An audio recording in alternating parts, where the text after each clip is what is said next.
Hey everybody, this is Tyson. And Logan. And you're listening to Dad Bods and Beards podcast. It's a show that gives you a fresh look on being a father, a husband, and honestly, a man being in today's world. For people who want to have a good time, laugh, and be uplifted, thanks for subscribing and listening. Now for the show.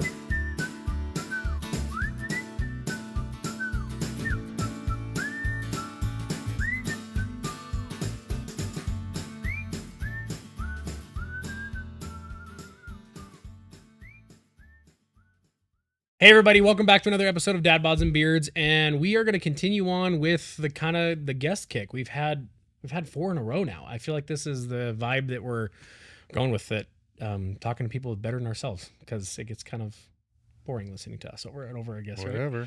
Right? But no, we have got Corbin Allred in the theater with us today. Not related to Tyson, but probably related to Tyson. Yeah. Distantly, I'm sure. It's Allred, Utah. You guys are probably like second cousins or something like that.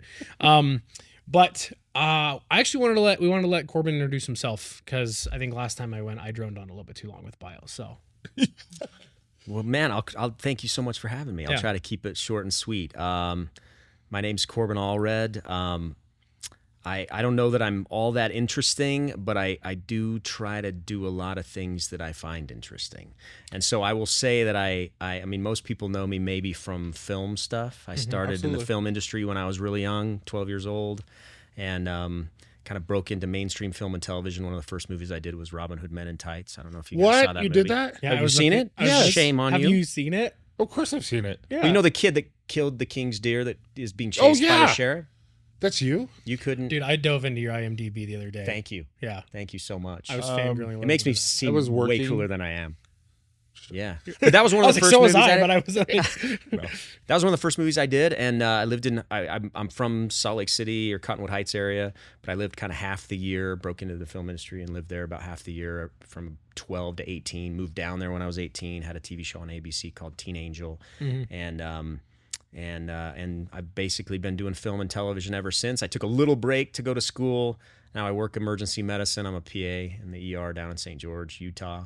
So, and now back, kind of come full circle. I'm trying to figure out how I can, I guess include all the things that I'm interested in and merge them into one, kind of be a, what's the word? I would say polypotentialism. Polypotentialism. I've never heard I think of you that. just made it I've up. also never heard of that. That's actually you not just- a word. Well, it's kind of like when you listen to like all forms of music like me. Yes. Like I do like the bipolar playlist. I call it polyjamorous. Yes. There you go. Right. And it is. So I And like it. is. I like that.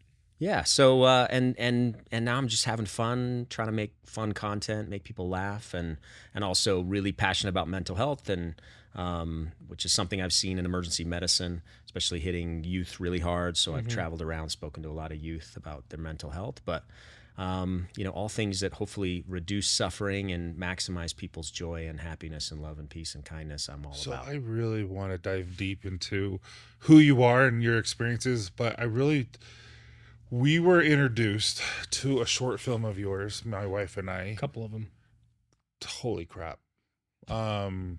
You have some powerful stuff. Like, why are you not recording any more of those? Why are you not? That's what I first want to say. But second of all, the girl with who was getting bullied on In social media, Sticks and Stones. yeah, Sticks and Stones, and where you would get like, you could see the physical harm that was doing, but only we could see it. No one else could see it. Right. I thought it was powerful because I've seen that in my children's lives, Yeah. and I felt it through them. How did you come up with that? Like, are you making more? Like, why is that so important to you? I'm a dad, for one. But I'm also a human being, and I relate to all the things that young people are going through now. I can relate to.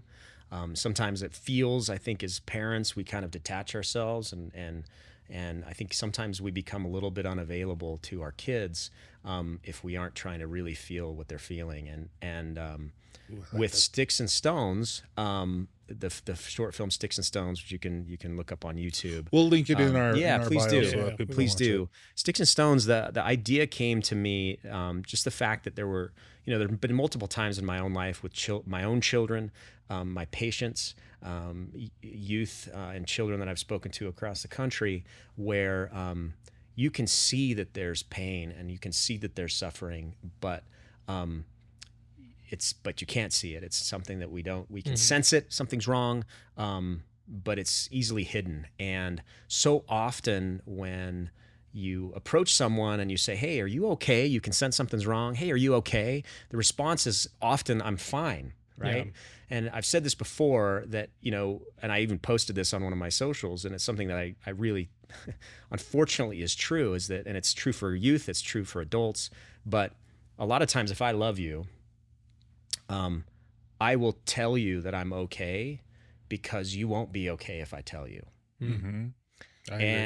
And so often I think young people see the chaos that's going on in their parents' lives and in the lives of adults in their life, and they're like, I don't want to be an added burden. I'm just going to absorb all of this. I think dads feel that a lot. We do. Not just youth, but dads do it a ton, right? Yeah. And sometimes that's cultural. It's that we feel like there's expectations projected onto us, or we project them onto ourselves, whatever it is. But specifically with Sticks and Stones, I was like, I have to figure out a way to take filmmaking, something I know, writing stories is something I know, and how can I make this translate to where it's affecting people in a good way and bringing light to some of these things and attention to some of these things. And I'm really passionate about storytelling. The only way we experience life is the stories we live and the stories we're told. Yeah. And so I only have my own experience, but if I can tell that experience, then my life becomes everyone's collective experience if I put it out there. Otherwise, the ideas die with me. So this story came to my mind, and I was like, I'm just going to do something quick that'll hopefully capture the attention of the viewer with Sticks and Stones and put it out there. And so I was able to raise some funding through a really generous family member who helped me fund it, and I really just wanted to kind of blast it out to the world. And not nearly enough people have seen it. I want everyone to see it. I agree. When I saw how little was seen, I'm like, we need to do something about that. Yeah. That's a powerful message. Yeah. So hopefully you well, I enjoy mean, it. to be able to have that powerful of a message with very little dialogue Yeah. is impressive, because there's not just that one, but then also All That Matters. I was watching that one, and that one was really impactful too, because it was... There's no dialogue in All That There's Matters. not, exactly. There's just a little bit of a text back and forth between him and his buddy, but basically it's, you just see the kid, and we all could relate to that kid, or we all know somebody who is that kid, and then you're like, everyone just needs that one friend. Like, I'm summarizing it in a horrible way, but essentially a couple of these short films that you put out have such amazing impact that, like Tyson said, I'm a little frustrated that there's not as widespread as it needs to be. So I think we need to share those, but I kind of want to touch back on something we were just talking about a second ago, kind of like, this is Dad Bods and Beards, right? Yes. I feel very safe here with Dad Bods and Beards. I feel I'm not quite with you guys yet with this beard, but I'm... Hey, but you're better than inspired. I'm inspired. You got more than the last two guys who were on. They were clean shaven. But and how can they even show their color. faces? I love here? your color. Thank you so much. And then we do bear hugs at the end. But so you're like, we do. But no, you're talking about like pretty much like dads talking about like what it is that we're not okay with, because then it's like you don't want to put that on your family.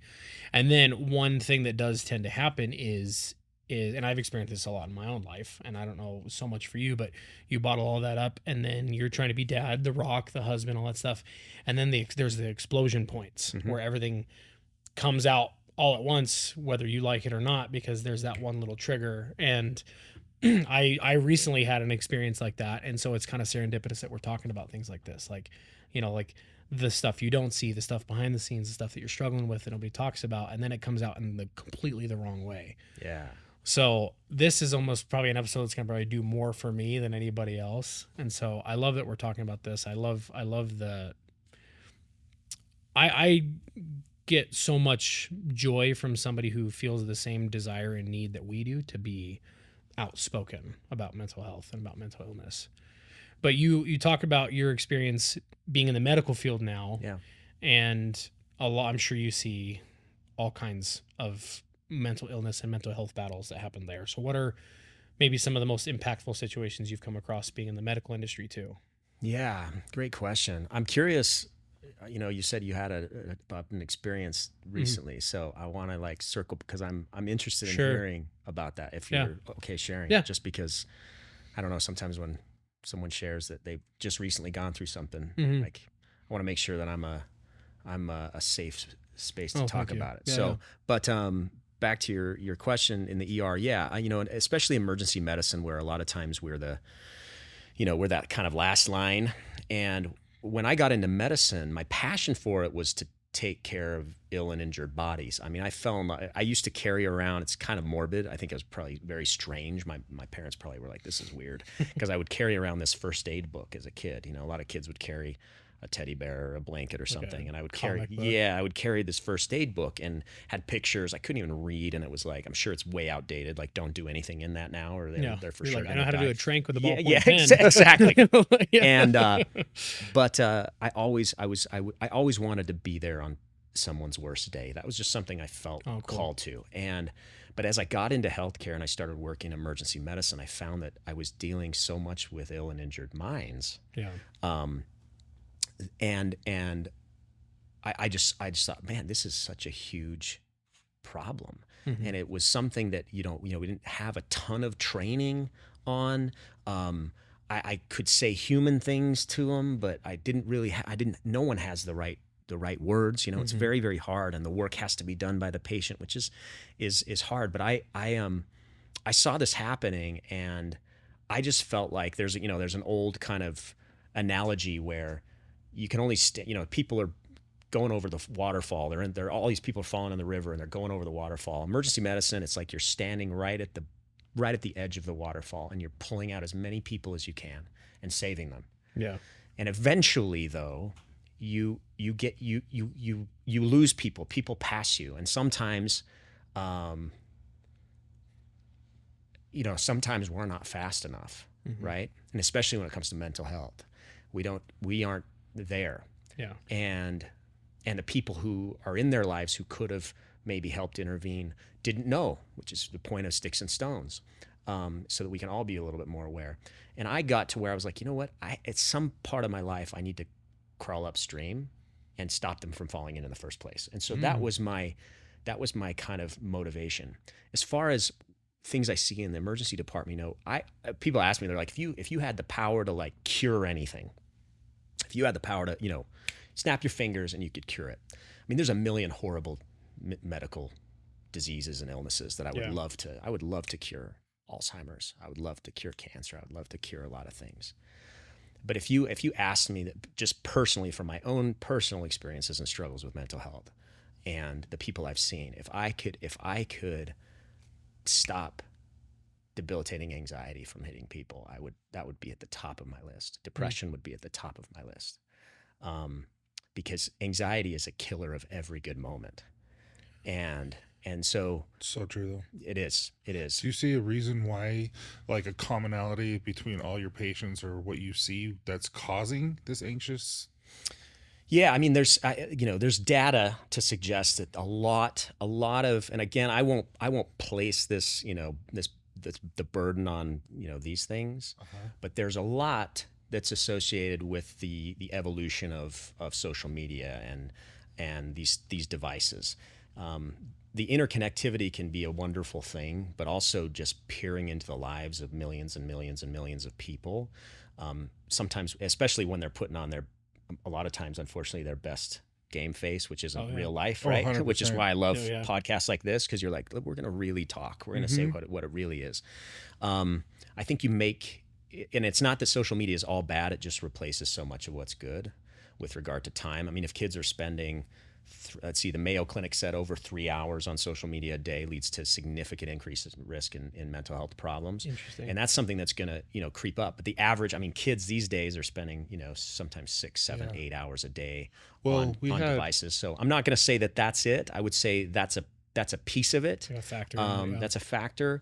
And a lot of it is just imbalance, right? It's like if you have, serotonin and dopamine and endorphins and cortisol and all those things fairly balanced, and you're doing the things that will keep you balanced, I think it generally lends itself to feeling pretty well.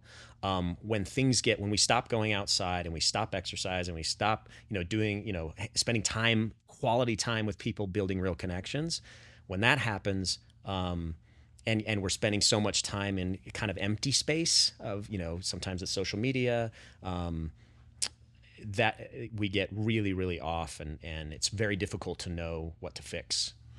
We had Dr. Hawkins. She is the CEO of Center for Change. It's for an eating disorder clinic for women. Yeah. And when she was on, she said that when we allow our daughters, now this might be for boys for our sons, but specifically daughters, have their phones in their room, they will look at their phone every hour. Even when they're sleeping, they'll wake up, look at it, and then go back to sleep. And that, she's like, that is significantly that's creating depression and anxiety because they know how to get you.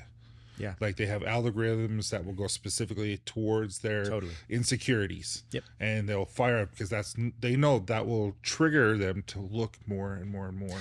Yes, and the sense of validation. There's this. I mean, this is a dopamine pump, really. I mean, it's comparative. It's comparative to any sort of drug, stimulant drug, anything like that. And it's of course it's known. I mean, the companies that develop apps, especially specifically social media, and again, it's not all. I mean, we all do social media, and we hope to put out good things, right? And we put social media this is going to create. This content is what we do. It. We create content, but this it's not going away. I think there's been a big push to say, hey, don't ever, don't have smartphones, don't give your kids smartphones, and I think there's some truth to that with regard to age. Sure. I think we should delay as long as we can, but eventually we have to teach how to safely navigate it versus we can't ignore it. Then it becomes a toxic curiosity, and then when you do have access, you're trying to consume so much. Well, we were talking about pornography, way off, not off subject, but we were talking about pornography last week with a gentleman named Brock, and we were talking about that because we have parental controls on our phones. Yeah, we can block things and all this kind of stuff. However, my son was looking up Minecraft stuff. Yeah, and literally the second page that was available to him, he clicked it's Minecraft, get to whatever it was, and it was a bunch of pornography, a bunch of naked women, and they'll buy that link, and then all of a sudden no one knows about it, and then all of a sudden it's in their face. And so I like how you said we have to teach them because they're going to be it's going to consume them, and like they don't have a choice. I look at it similar to people can have really strong opinions about firearms, for example. I use the exact same thing, right? Movies. Every movie's got firearms. All the games have firearms in it, right? And you can. I don't care what your sociopolitical position is on firearms, but pretending that they don't exist doesn't work. There's too much fascination with them, and so a family can say, well, we hate guns. We don't talk about guns. We don't want our kids to ever see a gun. Well, it's not your gun that your kids are going to find. Exactly. It's the neighbor's gun or somebody else's gun, or they're going to find one on the, whatever. And unless they've been taught to understand the profound destructive capability of a firearm, then the second they have access to it, they're not going to know how to. And that kind of goes for everything. But it's interesting. I spoke at a conference today, and I asked this question. I said, think of the, and this is going back to your original question, but think of the nicest thing anybody's ever said to you. And you think of that, like I'm sitting there thinking, okay, what's the nicest thing anybody's ever said to you? And I asked a few people, and these kids would raise their hand and they would answer. And a lot of times it was just seemingly just a small thing that someone had said to them that was impactful or profound. And I had a few people answer, and I thought, okay, everybody got it in your head. You all got it in your head of like, what's the nicest thing anybody's ever said to you? And all of them were like, yep, I've got it. I can think of it. And then I said, how many of you're thinking of the person who said it? Yeah. And I said, how many of you was the person you? How many of you, the nicest thing someone ever said to you, the person that said it was you? Nobody. None of them. And it's neither of us. It's none of us. I wouldn't have thought that myself. Yeah. And so that's just kind of, if I were to kind of summarize, like my goal is just to make people, be their own advocate and friend. And of course we want to be that for everybody else, but also to, can we get to a place where we can teach that? Because I feel it's like so hard. Yeah, because I feel like we're taught that's pride, or we're taught that that's being too cocky, or that we're not being humble. And so how do you teach someone to say, hey, it's okay to be your cheerleader, it's okay to be proud of what you're doing, it's okay to do all this, like, because it is tough, because I grew up in that, like we all did. Yeah, it's just like, don't talk about yourself, don't do this, all this. And I'm like, Okay. I think that's like But it's really cool. That's kind of like what we're talking about, Corbin. It's like with like that's the other bad side about social media is because if you do find somebody who is fairly self-positive and very self-loving, the comment section is going to be full of people who are self-loathing and telling you that you're being arrogant, you're being egotistical, you're super full of yourself, you're narcissistic. So it's like no matter what, you can't win sometimes on social media. So it's like you have to continue to like put out your cause, which we're big on self-love and self-affirming statements and things like that. And I'm like, but it's a battle. I mean, I didn't even think about when you said like, oh, what's the nicest thing? I'm thinking like, oh, my dad, when he told me that he's super proud of me and that, and he's very vocal about that, which I'm very lucky, but it's like, his dad's awesome. But then I was just like thinking like, oh, like, I guess I haven't said very nice things to myself in a long time. Like, for sure. And I think that's most people. Yeah. And to your point, we can be our own worst enemy. I've said even before we started, like my mind sometimes is not my friend. And I would say most of the time is not my friend. And I really battle a perfect example. And it's true. It's a lose-lose situation. It's like, when's the last time you liked something you post? You clicked the heart button on something you post. Like we don't, we because we're like, oh, I can't. Well, you're looking for that outside validation from other people. Yeah, but you're also afraid to like something, to have someone see that you liked yourself. Oh, yeah. Right. So we don't do it, and it's like I got somebody commented on something because I put something on there, and it was half like joking, and I had quoted myself. Right. I love that. I'm totally myself. Stealing that. I love that. So I'm like, dude, the parentheses and everything. Me. Did you you put me or Corbin Allred? I said me, and I think I've done it a few times. I'm totally and sometimes doing that. I've even done it like with trying to say something fairly meaningful, not just satirical and funny. And sarcastic. But I was like, there's been times where I'm like, I'm gonna post my thought, and I just got smashed. People were like, you're quoting yourself, like nice, like you're quoting yourself, and I'm like, well, it's funny because I could have not a dad bod and just huge muscles and a six pack, and I could post a picture of myself, and I take all the credit in the world for that, but I can't take credit for my ideas. Yeah, like I cannot quote myself as having a good idea. It wouldn't be viewed weird if you had just put it as some other random person's name. For sure. But the fact you said me, then people have a problem with that because it's like you're like, but that's the point of social media is I'm kind of broadcasting myself out there. So it's a double-edged sword. Yeah. It's a lose-lose with some people, and we have a buddy.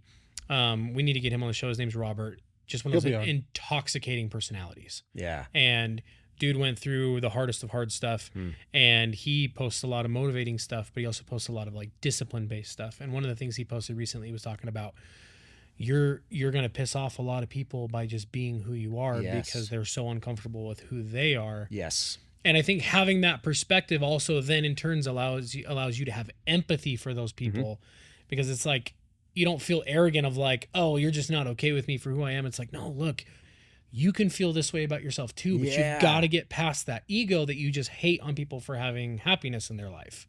So I love the way this kind of conversation is going, because I think that's such an important deal. So. And if you could do things like that and not make it be like, oh, I'm being arrogant. Because I think it's, it's important to not come off as being real pretentious. Sure.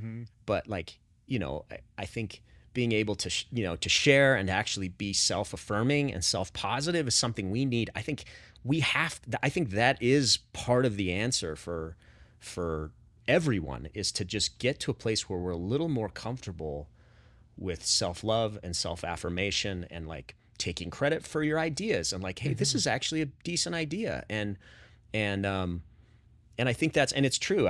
That's a really compelling point to think, not only do I not want, if I post something like that and someone were to like lay into me, not only do I want them to, not feel like they have to comment something really negative to me, but I want them to actually be able to feel like they could in their own life assert themselves and affirm themselves. Because it's generally not about you, it's about them. Yeah, because you want to be like, look, I promise you, like I've been on that side of the table. Yeah. Like, and like everyone's their worst enemy, like we were talking about. Like, for sure. When you start to like, when you have that epiphany, I mean, I almost like very vividly remember like the first day in like my mental health battles where I finally was like, well, maybe I am a little bit good enough. And it was like this little light that was like, yeah, dude, like that one voice that I've been shutting up for years in the back of my head was like, please listen to that side. Like, please listen here, because like you, and I'm like, if I hadn't listened to that little side of my voice, I don't even know where my life would be. But that's it's like I almost kind of get those inkling when you get these hate comments and things like that. You want to be like just take a breath and realize that there is so much more to life than just whatever it is at the back of your skull that has caused so much anger and hurt and trauma that you're now lashing out on a complete stranger that's just trying to put out something positive. Like there's a book that I love. It's just full of little statements. It's called That's Bold of You. And I share the author's clip, stories, almost kind of like how your stories, where it's just little quotes, kind of from his book. And it's things of kind of like, like don't being, the kind of comments of like, don't be afraid to dance in the rain. But his is like, when the world is telling you to stop being so crazy, but you're just being authentically yourself, like, please never change. And it's things like that of like, it's just these really uplifting comments. And I love content like that because there is, for every one positive post, there's 15 negative ones. Yeah. And I had an experience where I was on a plane yesterday, and I don't know, I'm weirdly selective about what I like and comment on social media because maybe we understand the algorithm a little bit more by being content creators. But I was watching this kid, not judging him, but he liked everything. He was sitting there. I'm being super nosy on the plane, but he's like, obviously, share, comment, share, comment, story, post. And I'm like, I was like getting whiplash watching him. And I'm like, we're even looking at it long enough to read the comments? Are we looking at it like to read the thing? And I just was like, was he in autopilot, or is his algorithm just like on point? and hitting everything. So for me, it was just when you're talking about like he was a teenager, and I'm like, what are you taking in right now? Like that's the thought that I was having of like, what is this doing to his emotional state, his mental state of kind of like, it was funny, then it was sad, then it was happy, then it was angry, then it was a fight, then it was a dog, and then it was a puppy. And I'm just was like, it was giving me whiplash, and I was 10 feet away. So all of this stuff we're talking about, we've kind of shifted to social media right now. Like, what's your take from being a mental health advocate, being in the film industry and in the medical industry and stuff like that, where you can watch something where you just have this crazy emotional attachment to like a clip or a podcast thing or like somebody's story of somebody's fight with cancer. And then 2 seconds later, it's a clip from Impractical Jokers. Like you get this emotional whiplash where someone like me who's bipolar, I'm like, that's every day. But like, what's maybe your take on just how quickly like social media will whip you between sad to happy to angry to just everything? I think one of the and I don't know that I couldn't say that this is a scientific thought, but my immediate thought is for sure I see that and I understand. I'm in that. I think when we're moved so quickly between content and ideas is our ability to consider dies. We see that post that moves us, and then we're pulled out of it, and we're also pulled out of thinking about it. Yeah. Because it's one thing to have something told to us, and it's another to ponder it, to consider it, and to be like, why am I feeling this way about it? And I don't know about you, I'll watch these like, a military, so a soldier comes home and surprises mom. I lose right? it with those, yeah. I watch them, and I'm literally, I'm sobbing, right? Yeah. And what's funny is sometimes I'll get pulled into those, and then I just want to watch more of those. Mm-hmm. And there's something about feeling that human connection and relating to what it is to love so deeply and to have that feeling. And I don't know these people. Yeah. But I love love. I love seeing love, and it speaks the strongest to me. And but I think when we're jumping, when we're fed so much information all the time at breakneck speed, that's variable content, right? Mm-hmm. It's funny, it's this, it's that, it's whatever. I think it pulls us out of being able to be thoughtful about it and consider like why we feel the way we feel, to form opinions and to have like ideas. And the other thing is, I think when we consume so much of other people's stuff, we don't create ourselves. I like that. And we stop. We're like, I'm just getting fed, but I'm not. So I like to watch stuff, and I'll be like, that was really clever.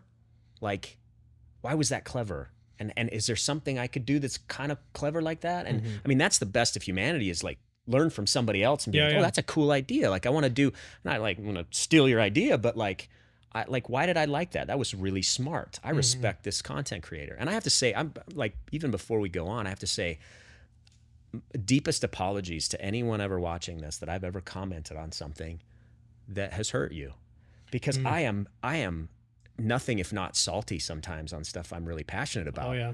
And I know that I have been, I can say all day, like, oh, I'm post something and then no matter what, there's going to be haters. And I can be honest, I have been the hater. Oh yeah. I'm guilty, and and I'll do it again. And I really do try to be thoughtful, but sometimes when I'm so passionate about ideas or feelings or whatever it is, I will land on someone's page. And if I disagree, I'm going to say I disagree, and I'm going to say why. And I do try to avoid attacking an individual, and more just kind of focus in on ideas. But I'm sincerely sorry. I'm not perfect at it. And so I'm sincerely sorry for anybody that I've ever, I know that's like, no, it's a broad sweeping apology, but the truth is I can't speak from this perspective and then not acknowledge that I've been guilty of the other. Well, but that's the beauty of it. And like, that's kind of like one of the bases of like Dad Bods and Beards is everyone acts like, oh, guys are guys, men are men. We don't apologize. We don't learn. We just do things our way. I think being able to have that kind of a perspective and be like, well, I probably have made mistakes in the past, or I've done this. I'm like, that's the biggest thing, kind of like what I was talking about earlier, of like recognizing that there was a period recently where I'm like, well, that was a really bad call. Yeah. And it really messed some stuff up. And I've got to do some serious damage control. Yeah. And then it messes with your mental health. Yes. And so I think we talked about, you got to kill that ego. Like, I have found more positive growth and bettering relationships when I have killed my ego and realizing that it is a major green flag to apologize for something, and not just apologize to appease, but apologize to amend. Yes. Is a big one for me. Yes. And I'm still learning that. Like, I'm like a student of that myself, like crazy right now. Yeah. An apology that represents change, right? Because it's one thing to say, hey, I'm sorry. I'm sorry you got upset. Well, it's like, I've learned this from my wife. My wife is, I could not do any of this without her, because same thing. We're going back talking about like, kid says a bad word, like, no, don't say that. I'm like, well, now my 6-year-old's going to be like, I'm going to say it. Versus like, I'm saying like, go say sorry to your mom. And it's like, sorry, mom. Versus my wife, it seemed like, well, explain to him why this is a moment to be sorry. Yeah. Or to feel this, and not just say sorry to be sorry. Yeah. So that's where, like, there's lots that I have to be sorry for. There's lots that all of us have to be sorry for, but it's having the emotional, I don't know what's the word I'm looking at. Emotional maturity. Yeah.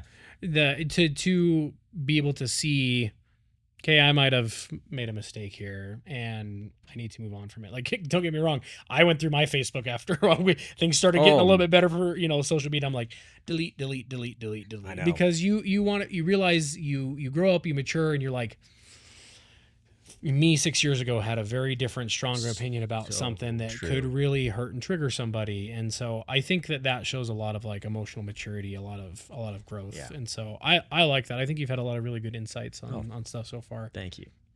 Yeah. I to kind of circle back to what you were talking about. There are some things that I feel that hurt people's feelings, and I don't care.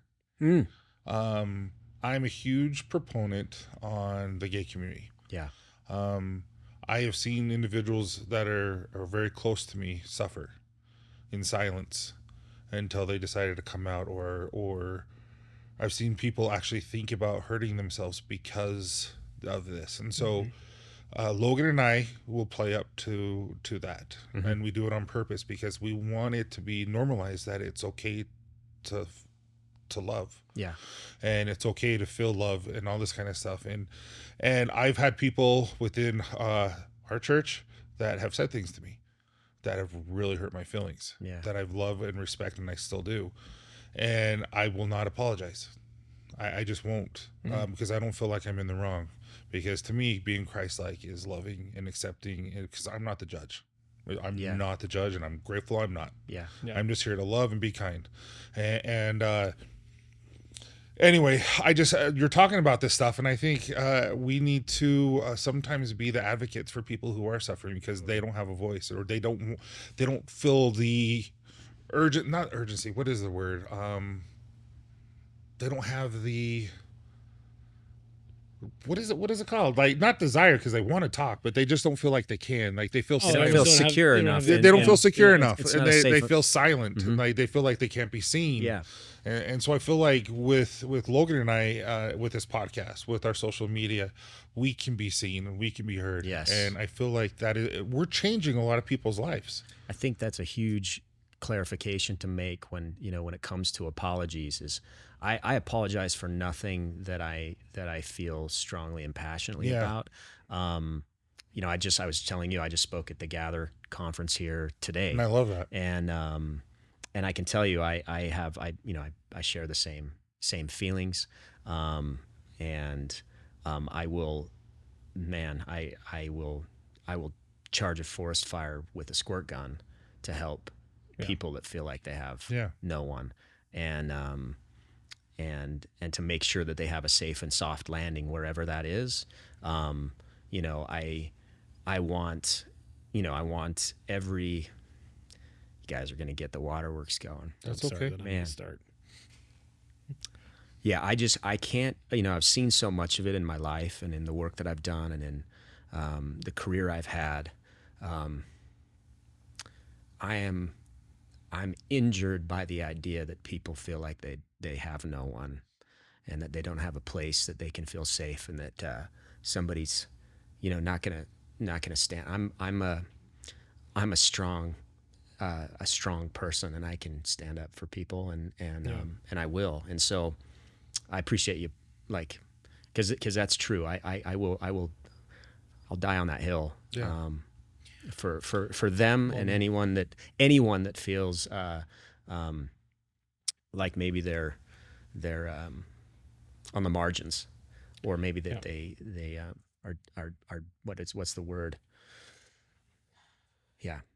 Just like on the outskirts. Yeah. And I think that's one thing that has been insanely Marginalized. Yeah. Marginalized. Yeah. One thing that's been insanely therapeutic for us and for just anybody who's felt affected by the show, or just, like your short films, or just your content, and the other people we've had on the show, is one of the biggest things I've learned is that the biggest people who speak out against, oh, safe place, oh, you're a snowflake, oh, or all these, like, just the really negative side of trying to be there for somebody. Like, you don't realize the importance of a word like safe space, or importance of being a safe place, until you are somebody that needs one. Yes. And as men, you push that down a lot. And when you finally find yourself in a position where you need one, and that's why I think that the men's suicide rate is so high, is because men who find themselves in a position, and I'm not speaking in terms of absolutes, but you find yourself in a position where you need one and you don't have one, or you don't feel like you could ever get one, and then you make an irreversible decision. Or you're somebody like me, that you were in that same exact position, but the right people stepped in and started making decisions for me and saved my life. Yeah. And so I think that when people get upset with us, or even upset with you, of kind of like, oh, how can two, big, straight, burly guys or whatever, just that you're not a part of that community, in the sense that I don't have same-sex attraction or whatever, and I've been married to my wife for 12 years, and like, how can you see this? Or it's a sin to God or whatever. Like, it's somebody who is trying to live their life in the way that makes them the happiest, and they're a person. At the end of the day, we are all people that are fighting our own battles, and nobody gets to decide what anybody else's happiness looks like.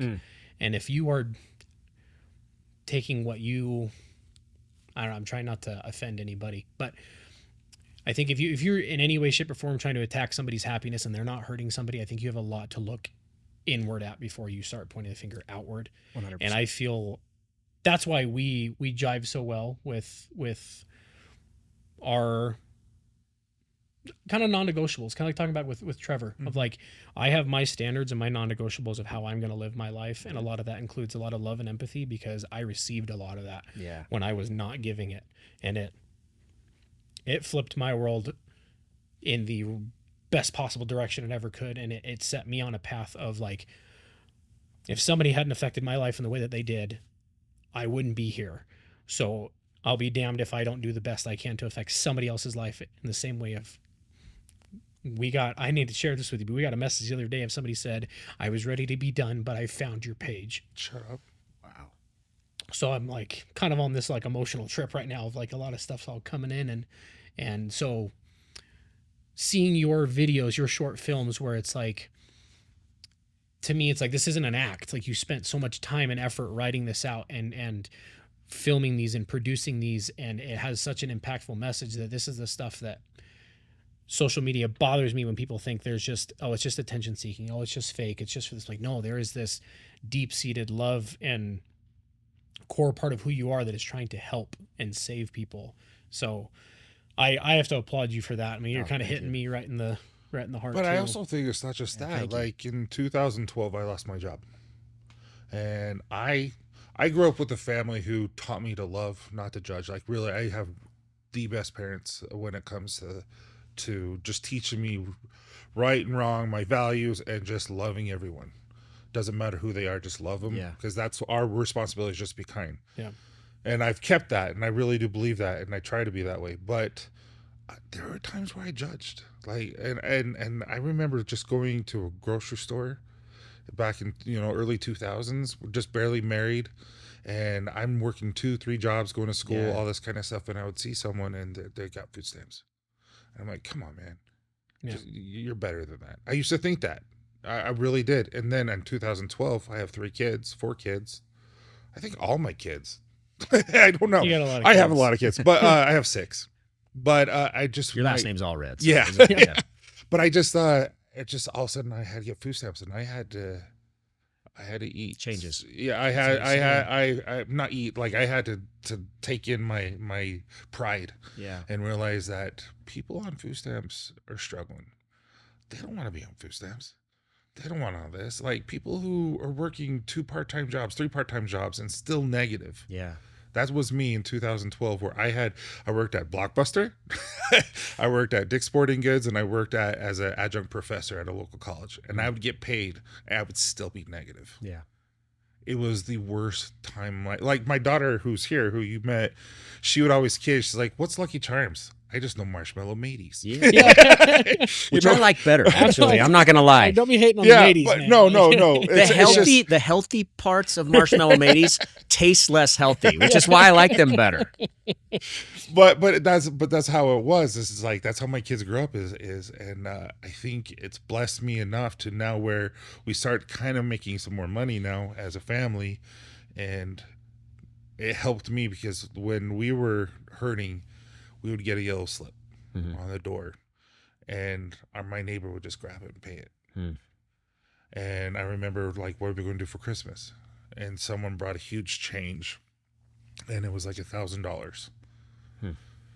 And a neighbor helped me with a house payment, and it's just like, and I'm not asking, they're just helping, and that's what I want to do. That's why I want people to stop judging, just love, because it's not our job to judge. Our job is to help, serve, and just protect. Yeah.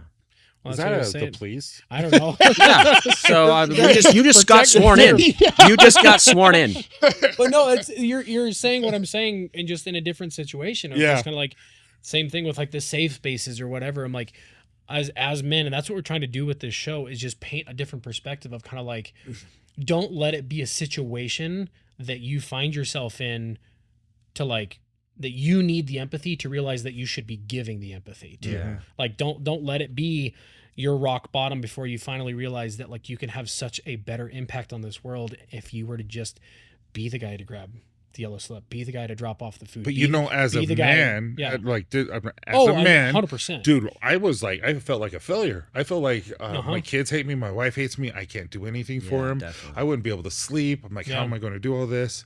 And how do I make it so my kids don't ever feel the way I feel? All this kind of stuff. Yeah, and it's like I said, and you can't.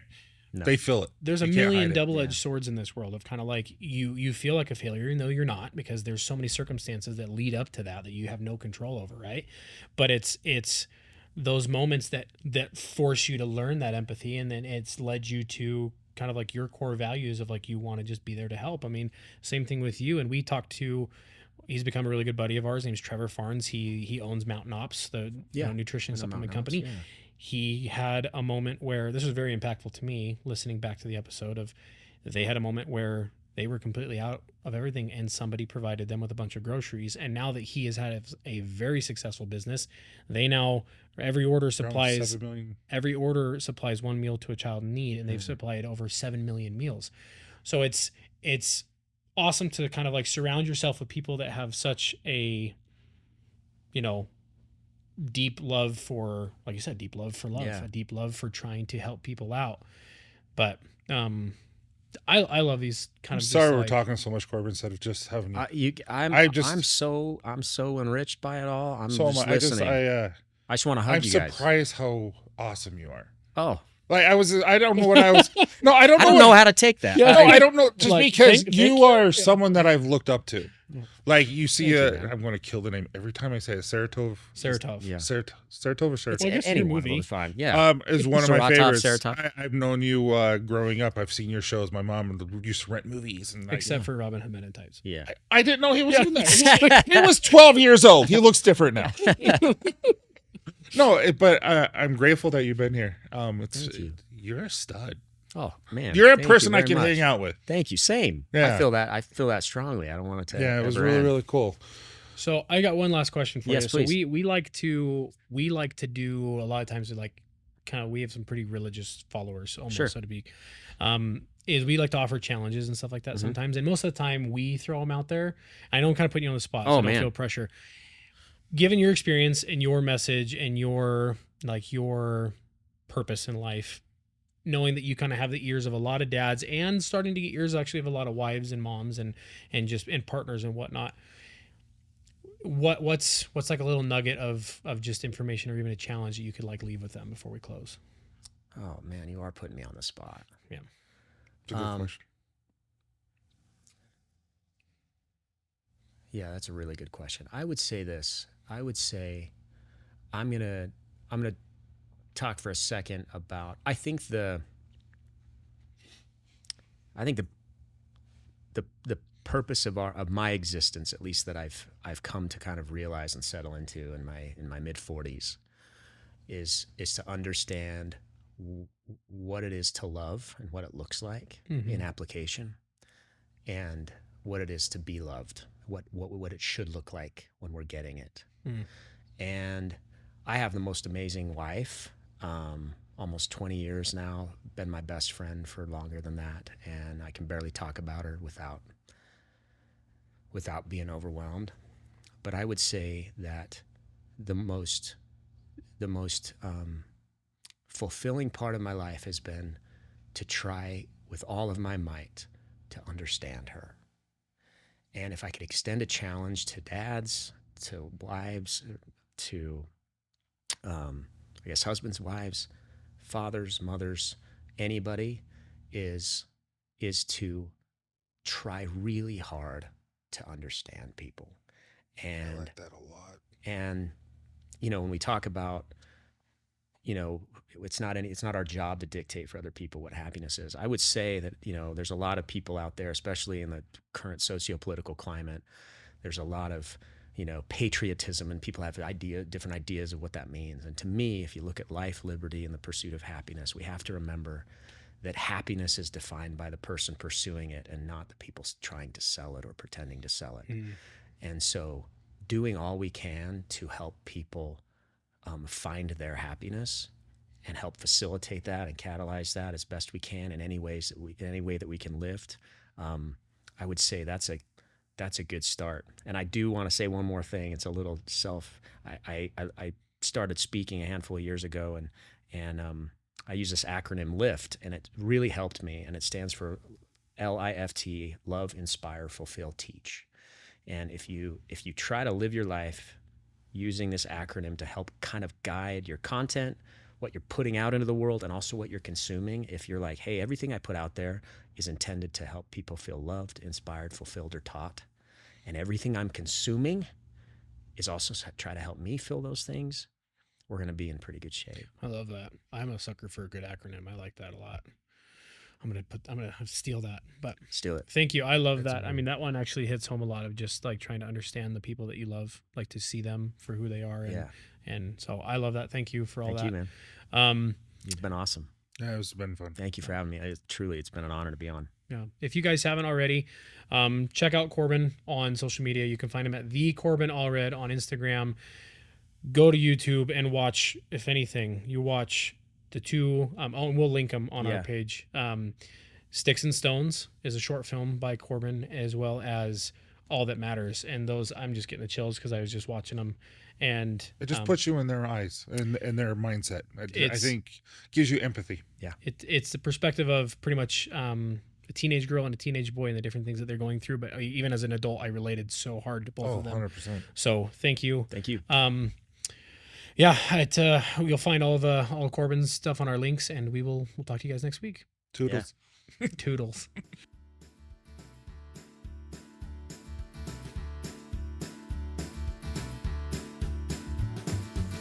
Thank you so much for listening, guys. It means the world to us. If you have a chance, please give us a 5-star review, as well as write something a little pretty in there so that we know that you know that we know that you care. Anyway, have a great day, guys. I can't do it. Dude, that was good. I liked that. You can't redo it without laughing. That was good.